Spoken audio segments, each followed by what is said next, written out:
Welcome to the fourth lecture of motion control in Siemens. हमें last lectures के अंदर में motion control in single axis control के अंदर में हमने इसका पूरा फंक्शनिंग सीखा था कि हम लोग लेक्चर्स के अंदर में देखने वाले क्या है।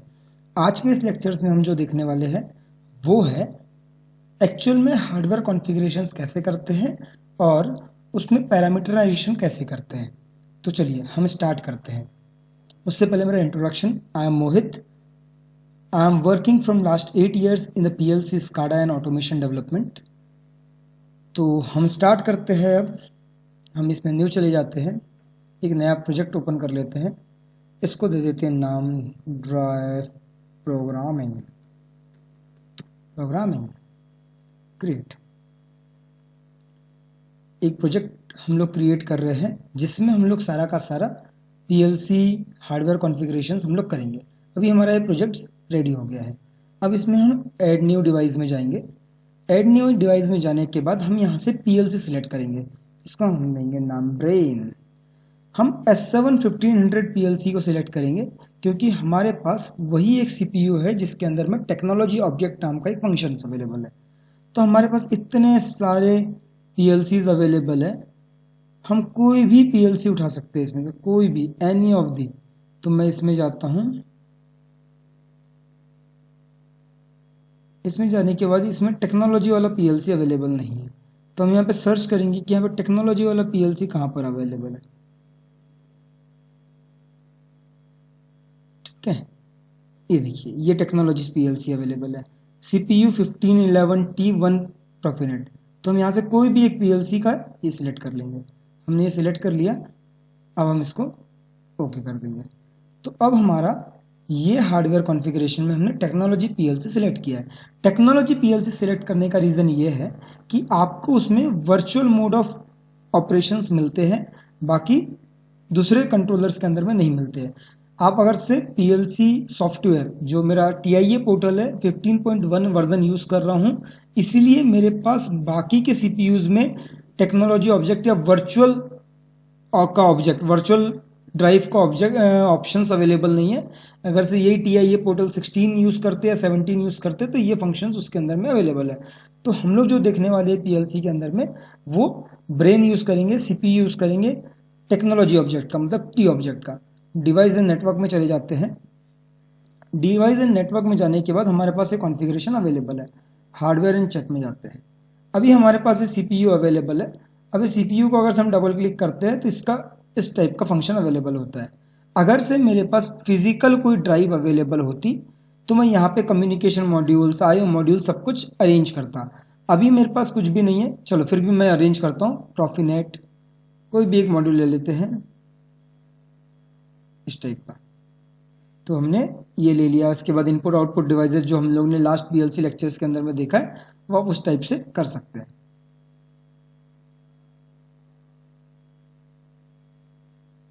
ओके, क्योंकि हमारे पास ऑलरेडी प्रॉफिनेट कम्युनिकेशंस है तो इसलिए एक्सेप्ट नहीं कर रहा है। ठीक है, अब हम इसके नेटवर्क व्यू में जाते हैं। नेटवर्क व्यू में जाने के बाद अगर से आपके पास फिजिकल हार्डवेयर का ड्राइव अवेलेबल है तो आप डायरेक्ट ड्राइव एंड स्टार्टर में जाइए। इसके अंदर में सिनेमिक मॉडल है या फिर सीरम मोटर स्टार्टर है, तो आप दोनों में से कोई सिनेमिक ड्राइव के अंदर में जाएंगे तो आपके पास इतने सारे ड्राइव्स के ऑप्शंस अवेलेबल होते हैं। G120 कंट्रोल यूनिट, आपको नंबर ऑफ ड्राइव्स अवेलेबल मिल जाएंगी। ठीक है, नंबर ऑफ ड्राइव्स आपको यहाँ पे अवेलेबल मिल जाएंगी, तो आप कोई भी ड्राइव उठाकर यहाँ पे यूज़ कर सकते हो। यहाँ पे कोई भी ड्राइव यूज़ कर सकते हैं। S120 G120 आप कोई भी ड्राइव यूज़ कर सकते हो इसमें से। ठीक है, अगर से मैं G120 यूज़ करता हूँ, सॉरी S120 यूज़ करता हूँ, तो ये मैंने ड्रैग एंड ड्रॉप किया है। यहाँ पे जाकर वो इस्टेब्लिश हो जाएगा और आपको कुछ नहीं करना है, सिंपल सा यहाँ से इसको नेटवर्क को जोड़ देना है। ओके, देखिए ये मेरा ड्राइव रेडी हो चुका है। अब मैं इसको यहाँ से सिंपल से यहाँ से ऐड कर सकता हूँ। ठीक है, मेरा प्रॉफिनेट कम्युनिकेशन ऐड हो चुका है।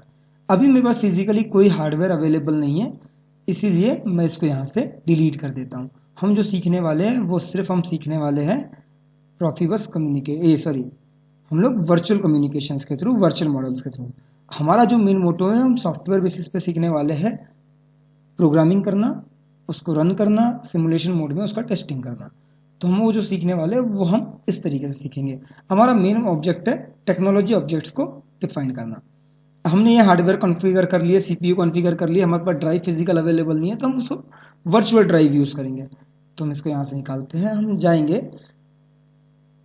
ब्रेन के अंदर, यहाँ पर टेक्नोलॉजी ऑब्जेक्ट का एक ऑप्शन दिया हुआ है। टेक्नोलॉजी ऑब्जेक्ट पे जैसे क्लिक करेंगे तो यहाँ पर ऐड न्यू ऑब्जेक्ट आता है। इस पर डबल क्लिक जैसे ही करेंगे तो मेरे पास ये सारे फंक्शंस अवेलेबल होते हैं। अब इसे मोशन कंट्रोल पे मैं क्लिक करूंगा। मोशन कंट्रोल के अंदर में मेरे पास अलग अलग फंक्शंस के लिए ये टेक्नोलॉजी ऑब्जेक्ट्स का फीचर्स अवेलेबल है। जैसे स्पीड एक्सिस के लिए, पोजिशनिंग एक्सिस के लिए, एक्सटर्नल एनकोडर के लिए, सिंक्रोनाइजेशन एक्सिस के लिए, आउटपुट के लिए, कैम के लिए, मेजरिंग के लिए, कैम के लिए और किनेमेटिक्स के लिए।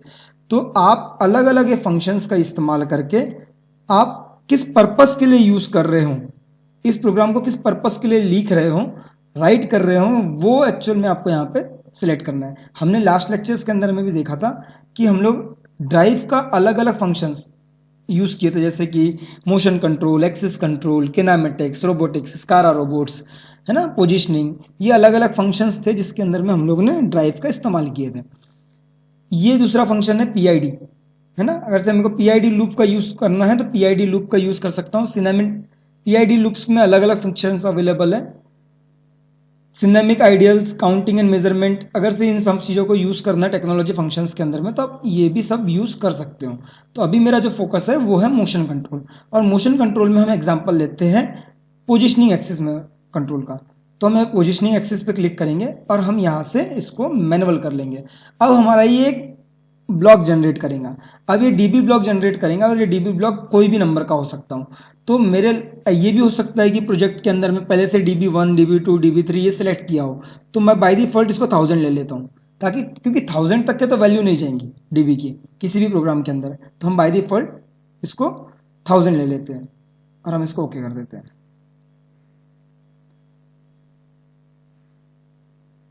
जैसे ही आप इसको ओके करेंगे तो एक फीचर ऐड होता है इस साइड में, अभी आपको दिखेगा कि क्या फीचर्स ऐड होते हैं और उसके बाद हम लोग कैसे ड्राइव को कॉन्फ़िगर कर पाते हैं with the help of software, physical drive plus hardware drive. तो मैं आपको दोनों बताऊंगा कि फिजिकल ड्राइव होने पर कैसे कॉन्फ़िगर करना है और हार्डवेयर, ये वर्चुअल ड्राइव होने पर कैसे हार्डवेयर करना है, कॉन्फ़िगर करना है। तो अभी देखिए टेक्नोलॉजी ऑब्जेक्ट के अंदर में आप जब चेक करेंगे तो ऐड न्यू डिवाइस के बाद एक पोजिशनिंग एक्सिस के नाम से DB1000 एक जनरेट हो चुका है, और DB1000 के अंदर में आपको कॉन्फ़िगर, कमीशनिंग, डायग्नोसिस ये ऑप्शंस अवेलेबल है। तो अभी पहले मैं कॉन्फ़िगर पे क्लिक करता हूँ। जैसे कॉन्फ़िगर पे क्लिक करूंगा तो ये फंक्शन यूज होगा। अभी मेरे पास बेसिक पैरामीटर का ऊपर क्लिक है। अब बेसिक पैरामीटर के अंदर में आपको ये चीजें दिख रही है, जिसमें दिख रहा है यूजर प्रोग्राम, टेक्नोलॉजी ऑब्जेक्ट जो कि PLC है मेरी, ड्राइव और मोटर। हम इन सब चीजों का यूज करके अपना प्रोजेक्ट बनाएंगे। अभी हमारे पास क्या है, फिजिकल ड्राइव्स अवेलेबल नहीं है, तो मैं यहां पर यूज करूंगा virtual axes. Virtual axes use करूंगा, ठीक है। और वर्चुअल एक्सेस यूज करने के बाद मैं लास्ट में एक्टिवेट सिमुलेशन को क्लिक करूंगा, ताकि मैं सिमुलेशन मोड में मैं इस ऑब्जेक्ट को यूज कर सकता हूं, ठीक है। अभी मैं यहां से जैसे इसको वर्चुअल ऑब्जेक्ट को रिमूव करूंगा ना, जैसे ही वर्चुअल ऑब्जेक्ट और सिमुलेशन को रिमूव करूंगा तो देख रहा हूं हार्डवेयर इंटरफेस को रेड इंडिकेट कर रहा है। अब हार्डवेयर इंटरफेस में रेड इंडिकेट कर रहा है, ये सारे के सारे पैरामीटर जो है वो रेड हो चुके हैं। अब ये रेड क्यों हो गया? जैसे हार्डवेयर इंटरफेस में जाओगे तो सबसे पहले ये पूछता है कि किस टाइप का ड्राइव है, कौन सा ड्राइव है। आपके पास कोई ड्राइव कॉन्फ़िगर किया ही नहीं है अपने भी हार्डवेयर नेटवर्किंग में, डिवाइस एंड नेटवर्क के अंदर में आपने यहाँ पे कोई ड्राइव कॉन्फ़िगर नहीं किया है, क्योंकि आपके पास फिजिकल ड्राइव है ही नहीं, है ना।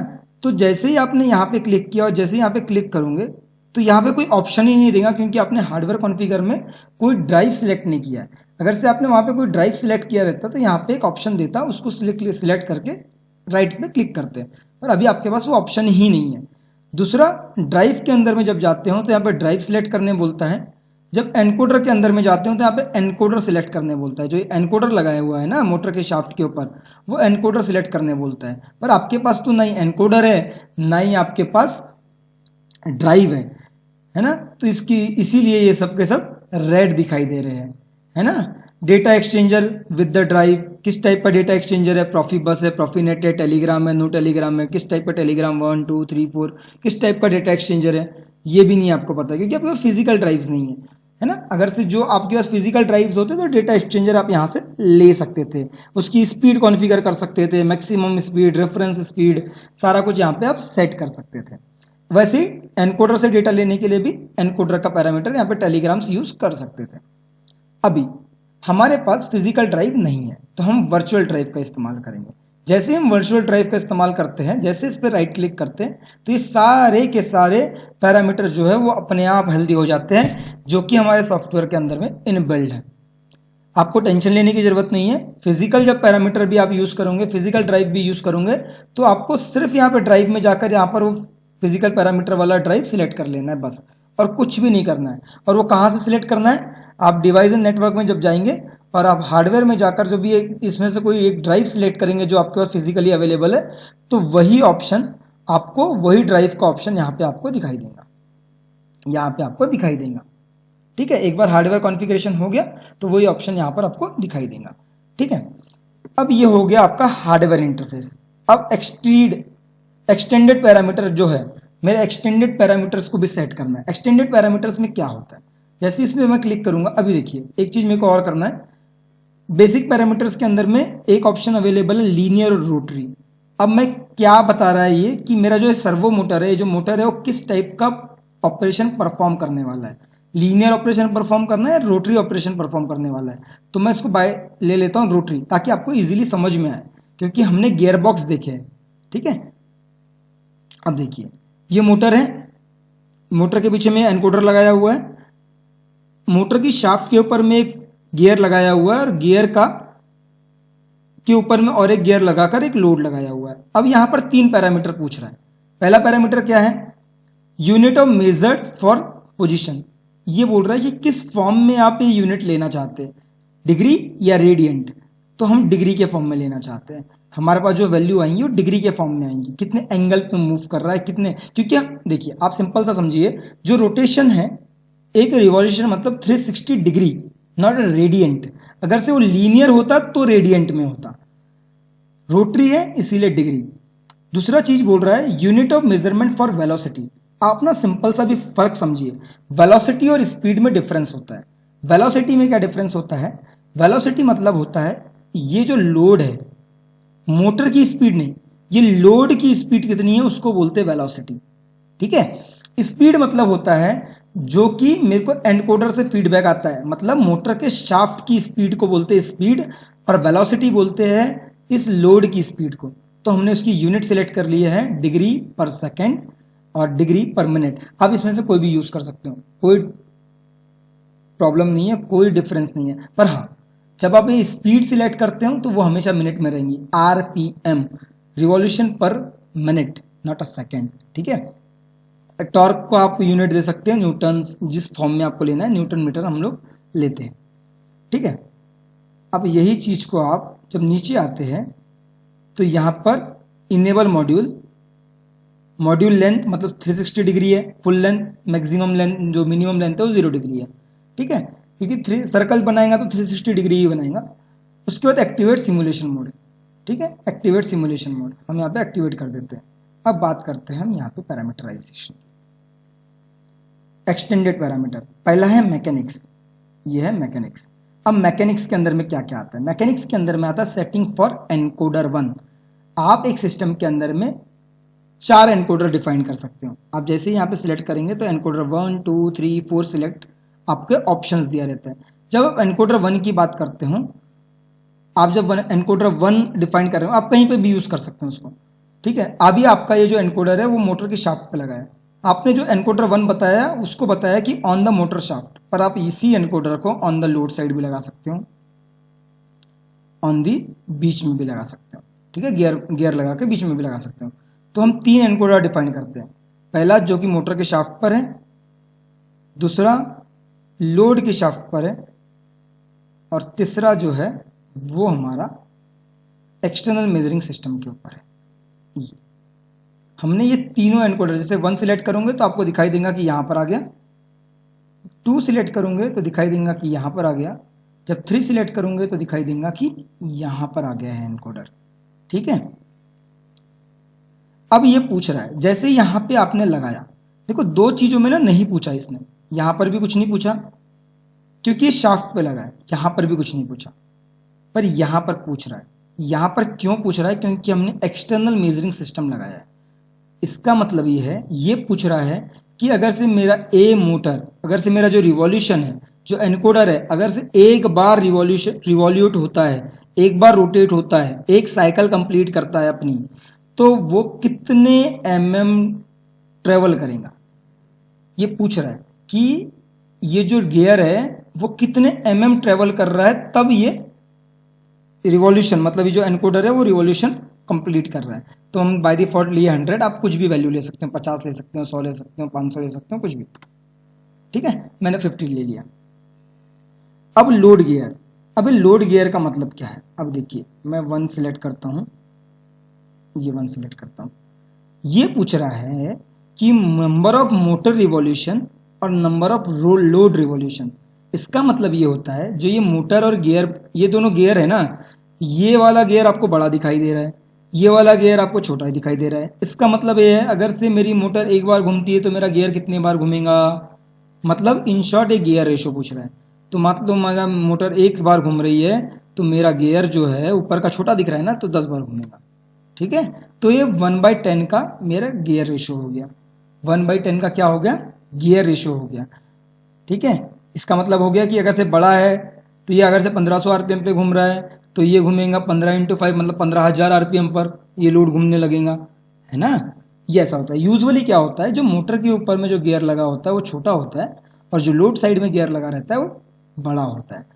वो रहता है 10/1 के रेशो का, बाय एग्जाम्पल 10/1 के रेशो का, ताकि स्पीड कम हो जाए लोड की। अब 15,000 आरपीएम पे लोड नहीं चला सकते, वाइब्रेशंस आएंगे, वियर एंड टीयर आएंगे, बहुत ज़्यादा लोड बढ़ेगा, नॉइज बढ़ेगा, बहुत कुछ बढ़ेगा, मैकेनिकल चीज़ें आपको अलाउ नहीं करती इतने स्पीड पे घुमाने के लिए। तो देखो, जैसे ही मैंने ये पैरामीटर सेट किया, ये वहाँ पर मैकेनिज्म के सामने ग्रीन आ गया। अब डायनेमिक डिफॉल्ट वैल्यू। अब डायनेमिक डिफॉल्ट वैल्यू का मतलब क्या होता है? डायनेमिक डिफॉल्ट वैल्यू का मतलब होता है वेलोसिटी। अब वेलोसिटी का मतलब क्या होता है? वेलोसिटी मैंने बोला लोड की स्पीड। लोड की स्पीड क्या है? हमारी लोड रोटरी फॉर्म में है, हमारा लोड क्या है? घूमने वाला फॉर्म में है, तो उसका मैक्सिमम जो होगा वो 360 होगा। 360 डिग्री में वो रोटेट करेगा। ठीक है, 360 डिग्री के अंदर में वो रोटेट करेगा। अब हमारा एसेलरेशन और डीएसेलरेशन। अब एसेलरेशन और डीएसेलरेशन क्या होता है? हमारा एसेलरेशन मैक्सिमम कितना है और मिनिमम डीएसेलरेशन कितना है, हम इसको बाय डिफॉल्ट रख देते हैं। ठीक है, उसके बाद यहाँ पे टाइम पूछ रहा है, रैंप अप टाइम और रैंप डाउन टाइम। मतलब यहां से जीरो स्पीड से फुल स्पीड पहुंचने के लिए कितना टाइम लगेगा और फुल स्पीड से जीरो स्पीड पहुंचने के लिए कितना टाइम लगेगा। तो हमने 0.05, आप इसको वैल्यू कुछ भी ले सकते हो, 10 सेकेंड, 5 सेकेंड, 50 सेकेंड, कितना भी ले सकते हो। ठीक है, इस तरीके से आप यूज कर सकते हो। ठीक है, आप 10-10 सेकेंड यहाँ पे यूज कर सकते हो। ठीक है, अभी स्मूथनिंग टाइम, कितने देर में आपका मोटर जो स्मूथ हो जानी चाहिए वो यहाँ पर दे सकते हो। जर्क टाइम, जर्क आया तो कितने देर, कितने डिग्री का जर्क आएगा और कितने डिग्री बाय सेकंड, वो डिग्री कितनी डिग्री का रहेगा और कितने सेकंड के लिए रहेगा। ठीक है, वो यहाँ पे आप डिफाइन कर सकते हैं। जैसे आपने ये सेटअप किया, डिफॉल्ट डायनेमिक डिफॉल्ट वैल्यू भी ग्रीन हो चुकी है। इमरजेंसी स्टॉप, इमरजेंसी स्टॉप के केस में मैक्सिमम वेलोसिटी कितनी हो सकती है वो आप यहाँ पे सेट कर सकते हैं। यहाँ पर डीएसेलरेशन टाइम है ना, यहाँ पे जब कुछ भी इमरजेंसी के केस में आपका जो डीएसेलरेशन टाइम है वो कितना होना चाहिए, तुरंत रुक जाना चाहिए, धीरे धीरे भी रुका तो चलता है। इमरजेंसी के केस में मैक्सिमम टाइम तुरंत रुकना पड़ता है ना। तो ये चीजें रहती है कि आपको तुरंत रोकना पड़ता है मोटर को, क्योंकि इमरजेंसी केस है। थोड़ा बहुत भी 2-4 राउंड भी घूम लिया तो हाथ कट के निकल जाएगा, अगर से हाथ फंसा हुआ है तो बीच में। ठीक है, गॉड नोज। अब हम मोस्ट इंपॉर्टेंट पार्ट है लिमिट। लिमिट में होता है एक पोजीशनिंग लिमिट। अब लिमिट में पोजीशनिंग लिमिट, अगर से आप मान लो कि आपका कोई कन्वेयर है या फिर कोई टर्न टेबल है, टर्न टेबल के अंदर में नीचे में बहुत सारे गियर्स है, बहुत सारे केबल्स है, आपको ये लिमिट है कि आप किसी भी टर्न टेबल को 90 डिग्री ही घुमाना है। आपको उससे ज़्यादा नहीं घुमाना है, उससे ज़्यादा घूमेगा तो कुछ ना कुछ टूट जाएगा। तो फिजिकल हार्डवेयर मतलब आप जब लाइन पे रहते हैं या फिर कोई आप प्रोग्रामिंग करते हैं तो आपको वहाँ पर फिजिकल लिमिट स्विचेस दिखती है, प्रॉक्सिमिटी स्विचेस दिखती है। तो यहाँ पर दिया है इनेबल हार्डवेयर लिमिट स्विच। जैसे ही आप इसको क्लिक करेंगे तो यहाँ पर आपको यहाँ पे टैग देना होता है। अब देखो, आपने जब फिजिकल लिमिट स्विच यूज़ किया है मतलब उसका कुछ ना कुछ इनपुट रहेगा, वो पीएलसी में आएगा और पीएलसी में उसके नाम से एक टैग बनेगा, तो टैग यहाँ पर दे देना है आपको। ठीक है, यहाँ पर आपको टैग दे देना है। अब ये क्या काम कर रहा है? ये काम कर रहा है नेगेटिव। नेगेटिव मतलब जब जीरो से रिवर्स डायरेक्शन में जब जाएगा उस केस में ये वाली टैग काम करेगा, और जीरो से पॉजिटिव की तरफ जाएगा, फॉरवर्ड डायरेक्शन में जब मेरी मोटर घूमेंगी तब मेरा यहाँ पर ये टैग काम करेगा। ठीक है, इसलिए दो प्रॉक्सी लगाना है, फॉरवर्ड के लिए एक, रिवर्स के लिए एक। ठीक है, फॉरवर्ड 90 डिग्री, रिवर्स 90 डिग्री, इतना ही घूमना चाहिए। ठीक है, तो उस केस में आपको दो प्रॉक्सी लगानी है। और यहाँ पर ये दिखा रहा है कि हाई लेवल या लो लेवल। हाई लेवल मतलब क्या होता है? जब प्रॉक्सी सेंस करेंगी कब रोकना है, कि प्रॉक्सी जब अनसेंस रहेंगी तब रोकना है। ठीक है, तो हम लोग प्रॉक्सी को सेंस कराने पर रोकना चाहते हैं तो हम हाई लेवल सेलेक्ट करेंगे। अगर से आपको लगता है कि प्रॉक्सी जब अनसेंस रहे तब अगर से आपको चाहिए तो आप यहाँ पे लो लेवल लिख लीजिए। ये हो गया hardware configuration, hardware limit switches के बारे में। ये सॉफ्टवेयर लिमिट स्विचेस भी होती है। जब आप यहाँ से इनेबल करते हैं तो आपके पास पता है कि 0 to 90 डिग्री ही चलाना है, तो आप यहाँ पे डायरेक्ट लिखिए 90 डिग्री, 90। ठीक है, ये हो गया नेगेटिव के लिए, ये हो गया पॉजिटिव के लिए। अब डायरेक्ट लिखिए 90 डिग्री। तो अब इस सॉफ्टवेयर ने ही उसको लिमिट कर दिया कि अब 90 के ऊपर मोटर चलेगा ही नहीं। सॉफ्टवेयर लिमिट लगा दिया उसने। ये आपने हार्डवेयर लिमिट लगाया, ये आपने सॉफ्टवेयर लिमिट लगाया। ठीक है, इस तरीके से डायनामिक लिमिट के अंदर में आपका मैक्सिमम वेलोसिटी, आप डायनामिक वेलोसिटी बोले तो लोड की स्पीड, आप चाहते हो कि यार मेरा ना मोटर 1500 आरपीएम का है पर ना ये 1000 आरपीएम से ऊपर चलना नहीं चाहिए। ठीक है, 1000 आरपीएम से ऊपर चलना नहीं चाहिए, तो आपने 1000 लिख दिया। अब हाँ, ये मोटर 1000 आरपीएम से ऊपर चलेंगी ही नहीं, आपने यहाँ पे लिख दिया D acceleration time, acceleration time आप चाहे कितना भी कर लो, ये इस टाइम से ऊपर नहीं जाएंगी। ठीक है, इस तरीके से। टॉर्क लिमिट, अगर से आपका फिजिकल कोई पैरामीटर होता, अगर से फिजिकल इक्विपमेंट होता तो आप यहाँ से टॉर्क का भी लिमिट लगा सकते हैं, क्योंकि उसी करंट की वैल्यू चाहिए होती है टॉर्क को, तो यहाँ से आप टॉर्क लिमिट भी लगा सकते हो। फिक्स्ड स्टॉप डिटेक्शन, इसमें ना अब देखो मेरा ये टर्न टेबल है, यहां से ऑब्जेक्ट निकला, ये घूम कर कहां पर आकर रुकना चाहिए वो देखना है। ये मेरी एक्चुअल पोजीशन है जो रेड कलर की दिखा रही है। ठीक है, अब मेरा टर्न टेबल मैकेनिकल इक्विपमेंट है, उसमें गियर में वियर एंड टियर रहेगा, थोड़ा बहुत प्ले रहेगा, तो परफेक्ट पोजीशन पे आकर नहीं रुकता कभी भी। तो हम उसको ये बताते हैं कि कितने का एरर देना है। मतलब मेरा 360 डिग्री पोजिशनिंग टॉलरेंस है। ठीक है, 360 डिग्री यहाँ पे पोजिशनिंग टॉलरेंस है। मान लो ये मेरा 360 डिग्री है, तो 360 डिग्री से पोजिशनिंग टॉलरेंस कितना होना चाहिए और पोजिशनिंग सेट पॉइंट कितना, एरर कितना, फॉलोइंग एरर कितना होना चाहिए। मान लो पोजिशनिंग टॉलरेंस जो है वो मेरा मैं 30 डिग्री लेता हूँ। ठीक है, मेरा 30 डिग्री का पोजिशनिंग टॉलरेंस चलता है, 30 डिग्री तक के चलता है। और एरर कितना चलता है? एरर मेरे को चलता है 50 mm, 50 डिग्री का एरर चलता है। ये क्यों देना है?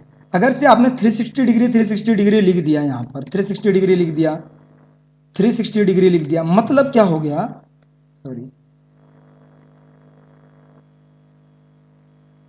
360 डिग्री लिख दिया, मतलब क्या हो गया, मेरा हर बार जो टर्न टेबल है, जो ये मोटर का शाफ्ट है, हर बार इसी पोजीशन पे आकर रुकना चाहिए। नहीं रुका तो मेरा ड्राइव अलार्म जनरेट करेगा। तो हमको बार बार अलार्म ना आए, बार बार एरर ना आए, इसलिए यहाँ पर हम टॉलरेंस और फॉलोइंग एरर्स डिफाइंड कर देते हैं ताकि हमारा जो प्रोसेस है वो स्मूथ हो जाए। दूसरा पार्ट है होमिंग। होमिंग का बहुत बड़ा लेक्चर है, आप होमिंग के अंदर में बहुत कुछ रिजल्ट जानना है तो वो है, हम इनकी सेटिंग जो है वो बाय डिफॉल्ट और डिफॉल्ट रखते हैं। इस केस में आप पॉजिटिव होमिंग, नेगेटिव होमिंग भी कर सकते हैं। इस केस में मैं एक सेपरेट लेक्चर बना दूंगा जिस होमिंग पर ही रहेगा।